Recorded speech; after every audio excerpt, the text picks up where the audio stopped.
А вы уже видели одну из самых новых достопримечательностей Швеции? Перед вами королевский лось. Это монументальная скульптура, создана художником Еркером Андерсоном, и работа над ней заняла 10 лет.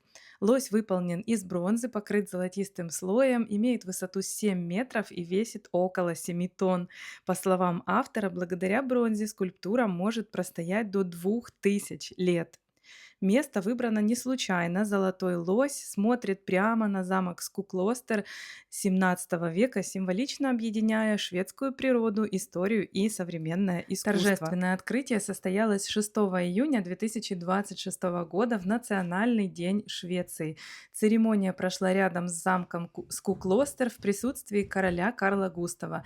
Именно король официально открыл скульптуру, что придало событию символичность. Король Швеции представил публике короля леса. А вы уже видели эту скульптуру? Делитесь впечатлениями.